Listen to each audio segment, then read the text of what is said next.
Bismillahirrahmanirrahim. Innal hamdalillah nahmaduhu wa nastaghfiruhu wa nasta'inuhu wa nastahdi wa na'udzu billahi min shururi anfusina wa min sayyiati a'malina. May yahdihillahu fala mudhillalah wa may yudlil fala hadiyalah. Asyhadu an la ilaha illallah wahdahu la syarikalah wa asyhadu anna Muhammadan 'abduhu wa rasuluh.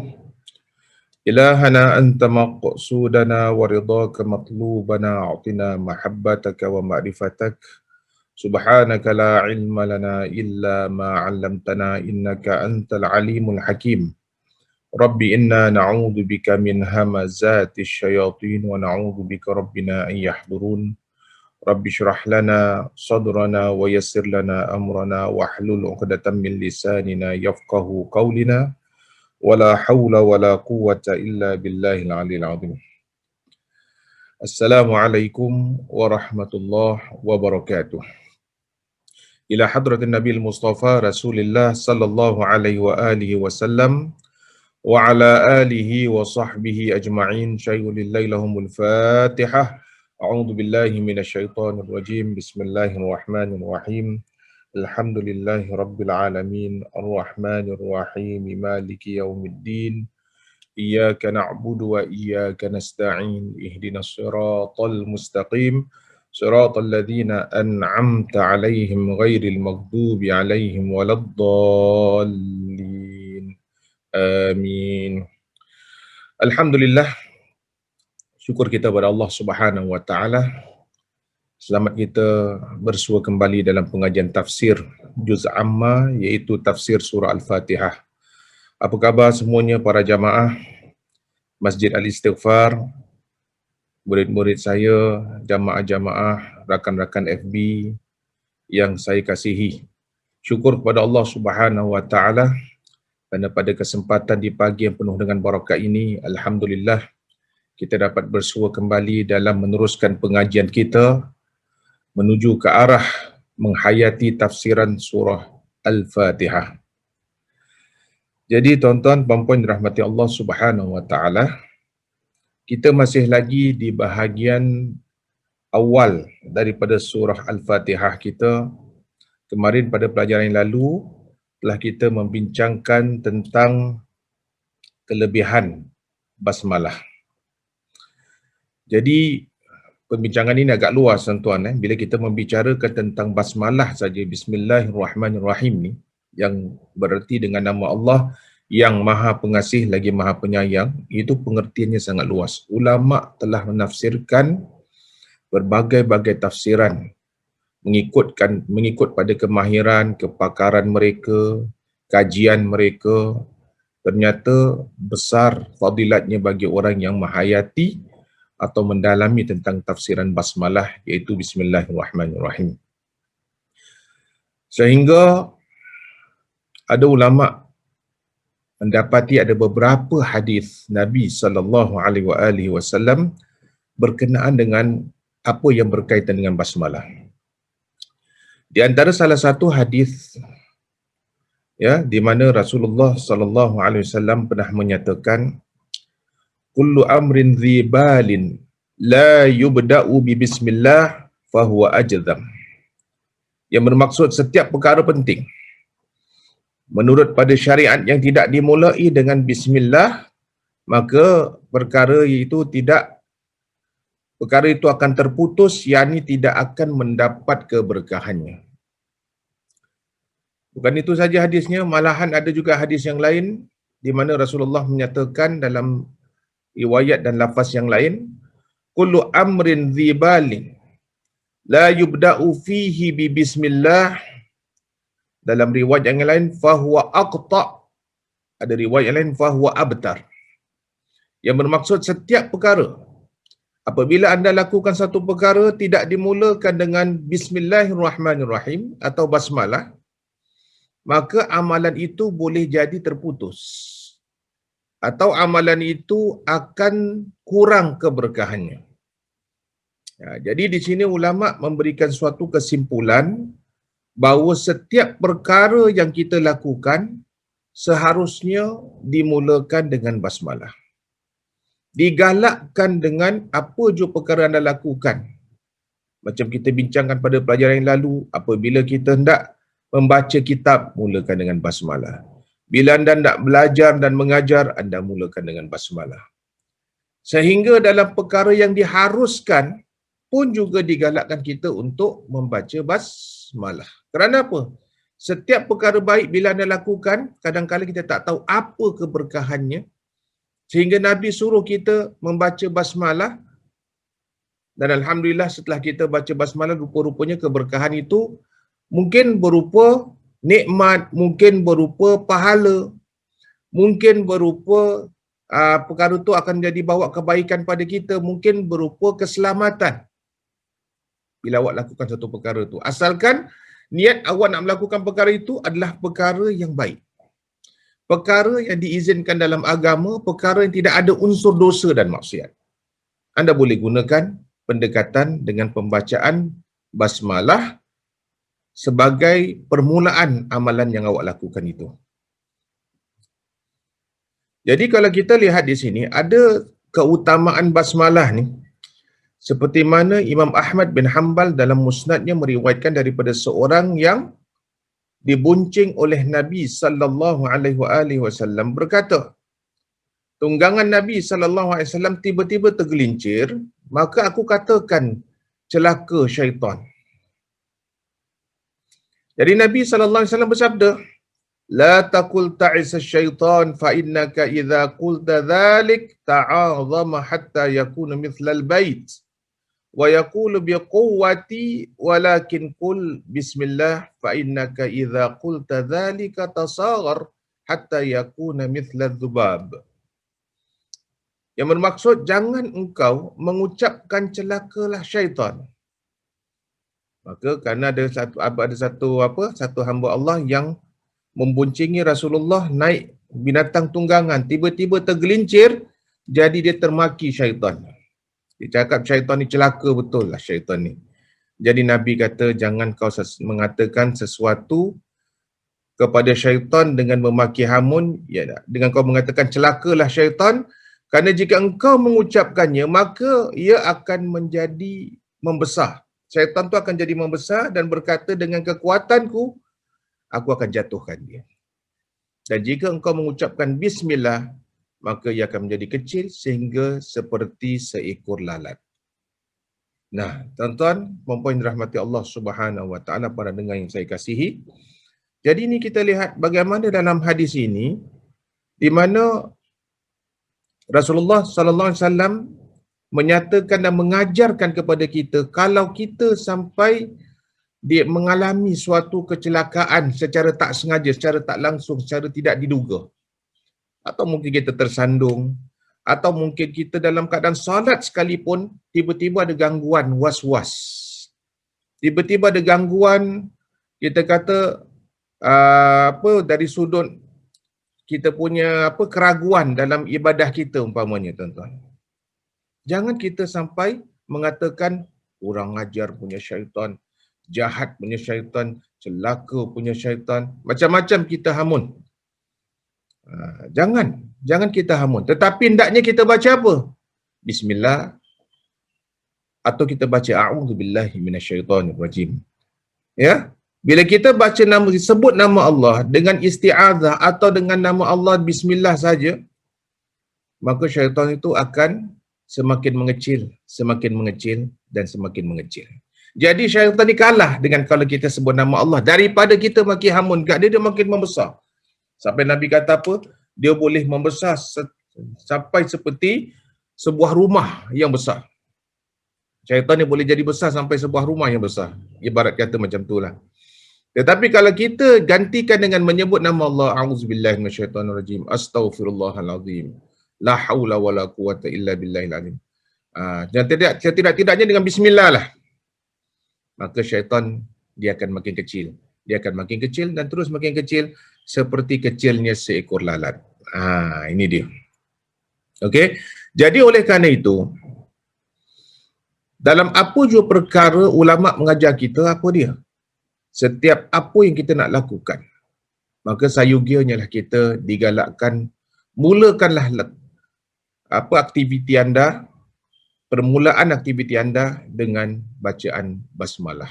Anda nak masak umpamanya, bacalah bismillah. Anda nak mula bekerja, bacalah bismillah. Nak keluar rumah buka pintu, bacalah bismillah. Tutup pintu, bismillah. Tiap nak mulakan langkah, bismillah. Nak naik kenderaan, bismillah. Turun kenderaan, bismillah. Ya, nak memandu, bismillah. Nak menunggang, bismillah. Ya, jadi dalam kebiasaan kita, dalam kita membaca basmalah ni tuan-tuan, insya-Allah setiap apa yang awak lakukan akan membawa kepada keberkatan. Yang saya katakan tadi, berkat bukan hanya berupa pahala saja, tidak. Sebab banyak orang anggap berkat itulah pahala. Tidak semestinya pahala. Pahala satu hal.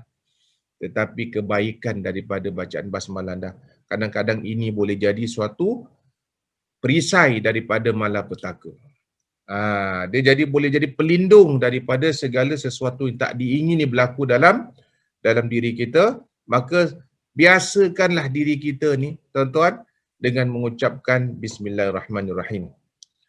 Jadi hatta ulama mengatakan pada awal setiap ucapan kita sekalipun hendaklah baca bismillah.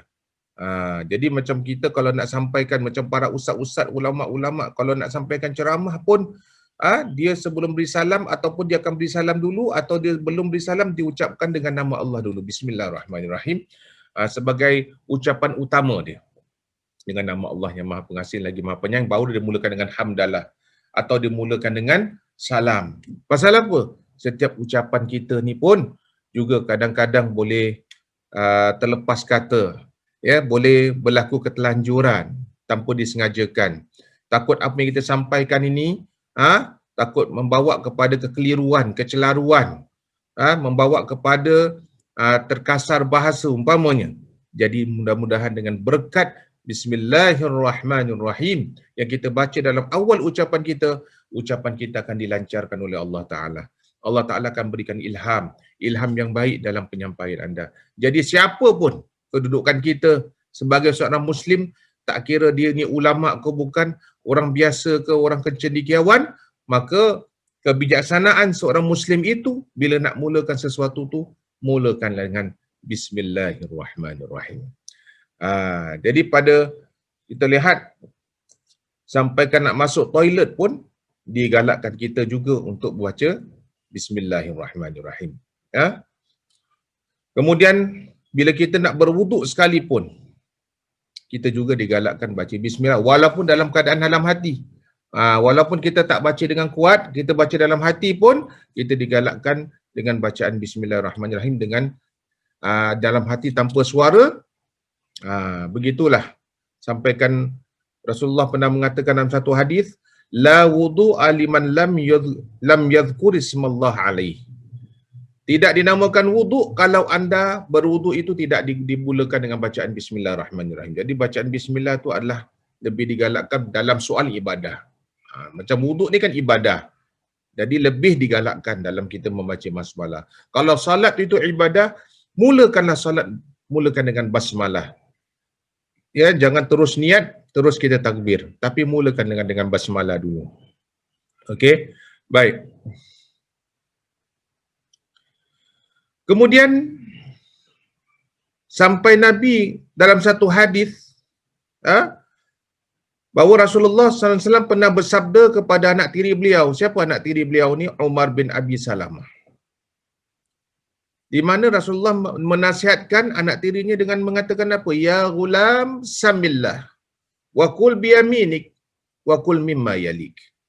Yang bermaksud, wahai anakku, sebutlah dengan nama Allah, makanlah dengan tangan kananmu dan makanlah makanan yang dekat darimu. Meski demikian, para ulama ada yang mewajibkannya. Sebab itu bila Rasulullah pesan samillah, maknanya dengan gunakan fi'il amar, yang ini kata kerja suruhan. Bacalah bismillah. Di situ ada ulama mengatakan sampai kita nak makan wajib baca bismillah. Dengan perkataan samillah. Sebab samillah ni maknanya bacalah bismillah wahai anakku. Jadi itu macam suruhan tegas daripada Rasul kepada anak angkatnya. Itu tadi apalagi dalam kita nak melakukan hubungan yang lebih intim dengan isteri, ya, dengan suami, maka kenalah saling mengingatkan. Kerana ada dalam satu hadis Nabi sallallahu alaihi wasallam daripada Ibnu Abbas radhiyallahu anhu bahawasanya Nabi besar kita pernah bersabda, "Lau anna ahadakum idza arada an ya'tiya ahlahu qala bismillah Allahumma jannibna syaitan wa jannibish syaitan ma razaqtana."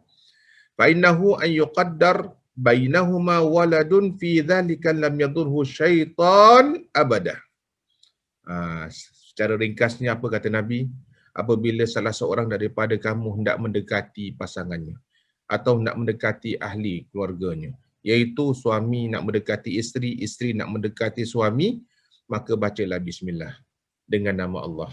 Ya Allah, jauhkanlah syaitan daripada apa yang kau nak datangkan rezeki kepada kami, yakni zuriat. Ya, jadi kalau ditakdirkan bila kita bersatu dapat zuriat, ya, dengan berkat bismillah, Allah jadikan ini sebagai jauh daripada gangguan syaitan. Ya, jangan sampai syaitan turut sama dalam persenggamaan yang berlaku di antara suami isteri ni tadi. Kerana Rasulullah mengatakan, kalau siapa yang baca bismillah, ya, baca doa yang diajarkan Nabi sebentar tadi, ya, maka apa kelebihan dia? Insya-Allah bila ditakdirkan dia dapat cahaya mata kata Nabi, maka dia tidak akan dimudaratkan oleh syaitan.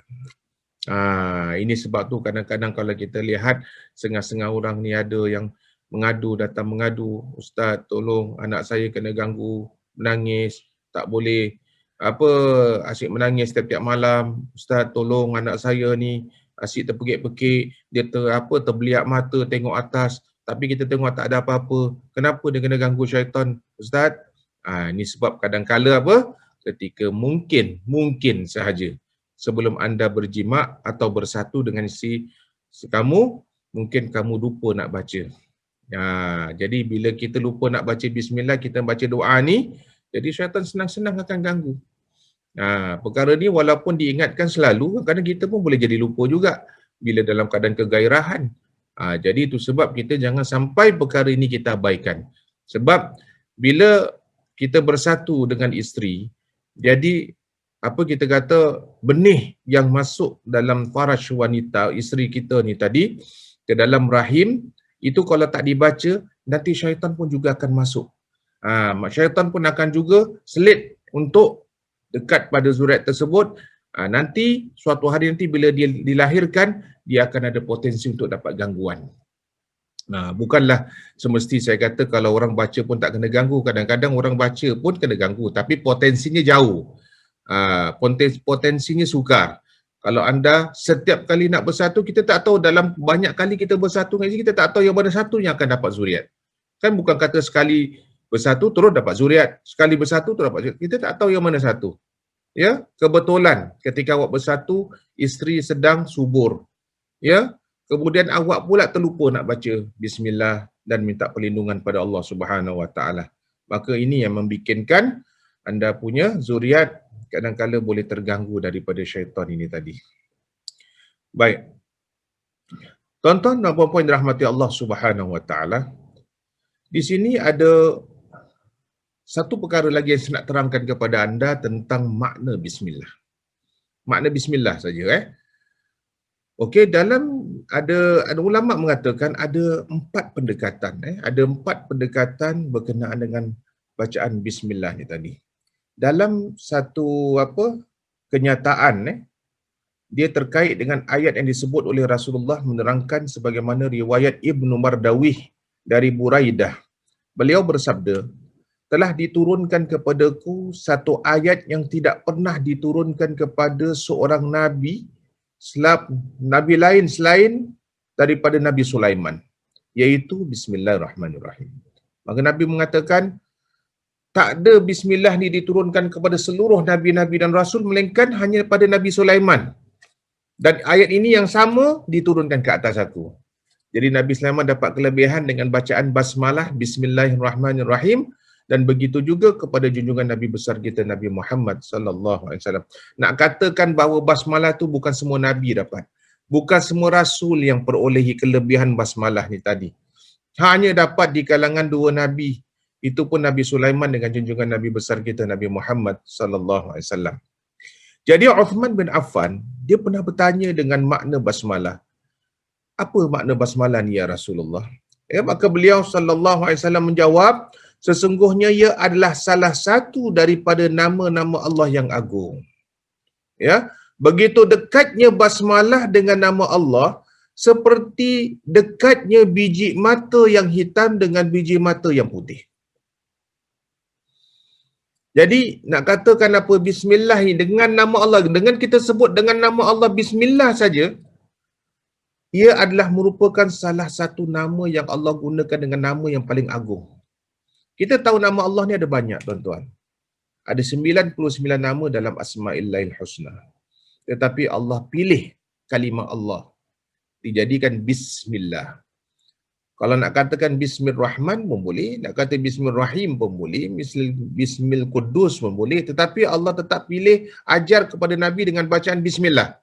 Allah gunakan dengan nama Ismullahil A'zam, iaitu dengan nama Allah yang Maha Agung. Jadi dengan nama Allah yang Maha Agung ni adalah nak menunjukkan kepada kita Allah gunakan nama Allah yang Maha Agung ini, dan keadaan tu akan menjadi dekat. Dekatnya dengan nama Allah seperti dekatnya biji mata yang hitam dengan biji mata yang putih. Jadi menurut penjelasan ahli tafsir, setidak-tidaknya ada 4 makna yang terkandung dalam basmalah. Ada 4 makna terkandung dalam basmalah. Pertama sekali apa dia? Perkataan B, yang kita baca bismillah kan, B. Kalau dikaitkan dengan kekuasaan dan pertolongan, maka si pengucap menyedari bahawa pekerjaan dilakukannya terlaksana adalah kekuasaan Allah. Dia memohon pertolongannya agar pekerjaan dapat diselesaikan dengan baik dan sempurna. Jadi maknanya dalam kita nak bekerja, tuan-tuan, kita nak bekerja, kita nak kerja dapat rezeki yang berkat, kita nak bekerja dapat kita dapat laksanakan dengan terbaik, tak ada komplain, kita nak buat yang lancar, ya, tidak ada sebarang masalah. Dengan berkat bismillah ni, anda seolah-olah menganggapkan bahawa apa? Bahawa Allah ni Tuhan yang Maha Agung saja yang dapat menolong segala usahaku. Sebab tu bila anda baca bismillahirrahmanirrahim ketika anda melakukan sesuatu perkara, niatkan dalam hati, ya Allah, Engkaulah Tuhan yang Maha Agung, Engkaulah Tuhan yang Maha Besar, yang sentiasa memberikan pertolongan ke atas hamba-hamba-Mu. Jadi tolonglah selesaikan urusan aku dalam pekerjaan aku, semoga tidak ada sebarang masalah. Jadi itu ada setengah ulama mengatakan apa? Rahsia pertama ni, bila awak baca bismillah, awak akan terkenangkan 2 sifat Allah Ta'ala. Pertama, kekuasaan Allah, dan yang kedua, pertolongan Allah Subhanahu Wa Ta'ala. Itu pertama. Yang kedua, rahsia penting yang terdapat dalam basmalah ni, ya, kenapa basmalah didahulukan bagi semua pekerjaan? Hal itu erat kaitannya dengan prinsip tauhid, iaitu la ilaha illallah, dengan menjadikan Allah sebagai sebab utama dalam semua tindakan. Yalah, tuan-tuan, kadang-kadang Allah Ta'ala kasih kita kebijaksanaan, Allah kasih kita kepandaian. Kita kena ingat ini semua nikmat daripada Allah. Walaupun awak belajar tinggi, awak belajar berapa tahun sekalipun, awak orangnya gifted, pandai, bijak, cendekiawan, jangan awak rasa kejayaan awak tu daripada awak. Jangan anda rasa kejayaan tu semua daripada usaha anda dan ikhtiar anda atau kreativiti anda. Tidak. Macam mana pun kita kena bergantung dengan Allah. Kebijaksanaan kita pun datang daripada Allah. Kepandaian kita datang daripada Allah Ta'ala. Kalau awak kerja, awak tak baca bismillah, awak harus gunakan dengan kepandaian awak, boleh. Tetapi keberkatannya terputus. Bila keberkatannya terputus, takut-takut khidmat awak tak lama.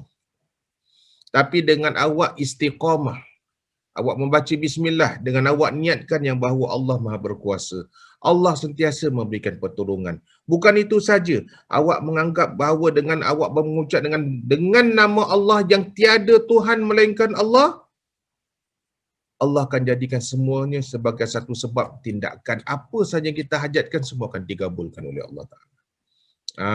Kita tahu walaupun kita pandai, Allah lebih pandai. Allah yang memberikan kepandaian kepada kita supaya kita dapat menguruskan segala apa yang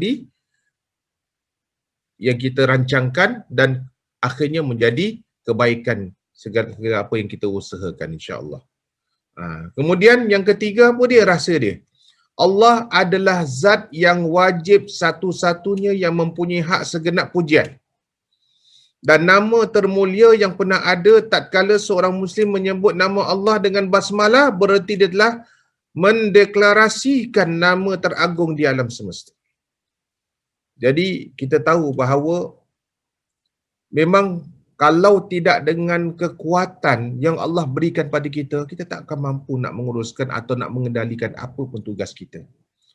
Walaupun kita ada kepandaian, walaupun kita ada kemahiran, kita kena ingat dalam diri kita ni, yang bila kita bekerja untuk kehidupan kita, untuk cari nafkah keluarga, kita kena ingat kita punya terkait dengan tenaga, kita dalam diri kita terkait dengan kepandaian, dalam diri kita terkait dengan cara pemikiran, dalam diri kita terkait dengan kebolehan-kebolehan dan kemahiran yang ada pada kita. Jangan sekali-sekali kita lupa dengan Allah Subhanahu wa Ta'ala. Jangan sekali-sekali kita lupa untuk memulakan dengan basmalah.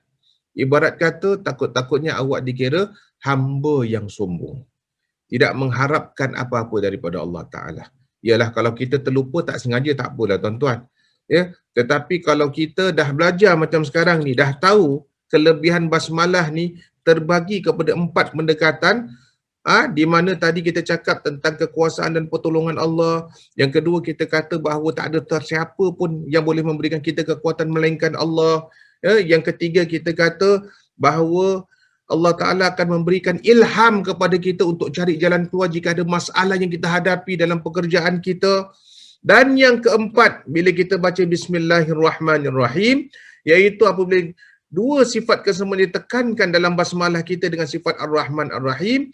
Ar-Rahman adalah curahan rahmatnya secara aktual dan memberikan di dunia ini kepada semua makhluk-makhluknya, sedang Rahim adalah curahan rahmatnya di hari akhirat kelak yang kepada mereka yang beriman. Jadi walaupun kita tahu sifat Rahman Rahim ni pengasih penyayang, pengasih Allah, kerana Allah uruskan kita dalam dunia ini dengan baik, dengan teratur, dengan tertib, sehingga kita dapat jalani kehidupan kita sebaik-baiknya dengan berkat kita baca Bismillah dengan nama Allah yang Maha Pengasih. Sedangkan yang Maha Penyayang pula, ulama mengatakan apa? Allah akan aturkan kehidupan awak nanti di hari akhirat. Dikala bila hari akhirat banyak keadaan manusia yang kacau bilau, yang tidak terurus, yang tidak tahu ke manakah dia akan pergi. Dari dengan berkat Bismillahirrahmanirrahim dan dah baca selalu ketika dalam dunia ini, maka Allah Ta'ala akan pandu awak nanti di hari akhirat. Dengan keadaan yang tenang, dengan keadaan yang terbaiklah. Jadi kat sini, kita lihat keempat pendekatan dalam anda bila membaca Bismillahirrahmanirrahim. Secara akidah, mengucapkan basmalah juga merupakan bentuk permohonan dan penghambaan. Maka akan tertanam dalam diri pengucap rasa lemah di hadapan Allah Ta'ala. Namun pada saat yang sama tertanam pula kekuatan, rasa percaya diri dan optimis. Dan optimis sebab pengucapan meyakini peroleh pertolongan dan kekuatan semata-mata daripada Allah Subhanahu wa Ta'ala.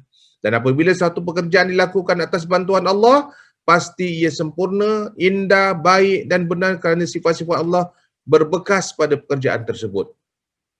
Jadi itulah kenapa ulama kata, Nabi kata ada keberkahan dalam kita sebelum mulakan apa jua perkara dengan Bismillahirrahmanirrahim. Kenapa? Bila kita baca Bismillah, berarti awak punya hubungan dengan Allah sudah terpatri dengan akidah, terpatri dengan keyakinan, terpatri dengan pengharapan. Di mana bila kita buat sesuatu kan kita harapkan yang baik. Selalu kita nak usaha satu, pertama sekali kita selalu mengharapkan apa? Semoga kita punya pekerjaan ni adalah pekerjaan yang baik, yang boleh bawa pada berkat, rezeki pun berkat, dapat kita salurkan rezeki itu kepada ahli keluarga pun dalam keadaan berkat, lagi bertambah lagi penuh rasa kasih sayang. Ini yang kita inginkan tuan-tuan.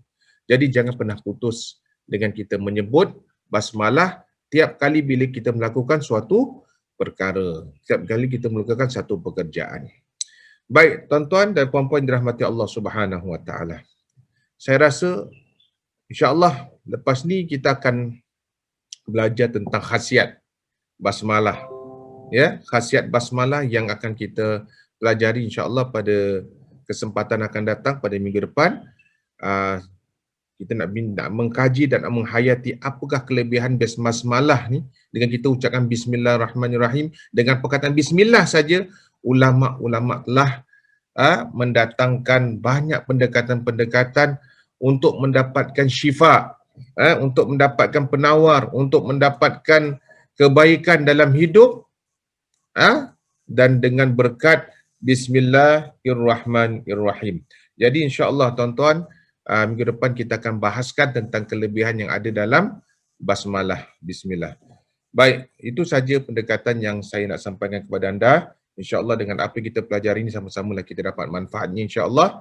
Dan mudah-mudahan Allah Subhanahu Wa Taala akan sentiasa memberikan kita taufik dan hidayah, dan sehingga kita dapat mengamalkan selalu. Dan jangan lupa, setiap apapun pergerakan kita, biasakanlah dengan bismillah. Kalau kita marah, kalau kita tersandung, kalau kita terjatuh atau kita datang was-was, jangan marah dengan syaitan. Memang kita marah dalam hati, tapi jangan sampai terucap. Ucaplah dengan kalimah Allah. Ucaplah dengan bismillah, ucaplah dengan masya Allah, ucaplah dengan astaghfirullah, ucaplah dengan a'udzubillah. Mudah-mudahan ini akan menjadikan syaitan ini merasa lemah dengan kita, marah dengan kita, dan dirasa terkalah dengan ucapan basmalah. Dan jangan kita maki hamun mereka ini dengan kata-kata yang lain, sebab syaitan ni bukan macam manusia tuan-tuan. Kalau kita kena maki hamun, kita jadi marah, kita jadi mengamuk. Tapi syaitan dia akan makin besar, makin besar, makin besar. Bila dia makin besar, senang dia menggoda kita. Tapi kalau dia makin kecil, payah bagi dia untuk menggoda kita ni tuan-tuan. Itu saja, terima kasih. InsyaAllah kita akan jumpa di kesempatan lain insyaAllah. Dan sampai di sini, penyampaian saya minta maaf kalau sekiranya yang baik itu datang daripada Allah, yang kesalahan itu datang daripada kebodohan dalam diri saya sendiri insyaAllah. Jadi itulah sebagai sama-sama kita saling mendoakan, mudah-mudahan Allah Ta'ala sentiasa memberikan taufik dan hidayah. Aqulu qawli hadza wa astaghfirullahal azim li wa lakum. Wassalamualaikum warahmatullahi wabarakatuh.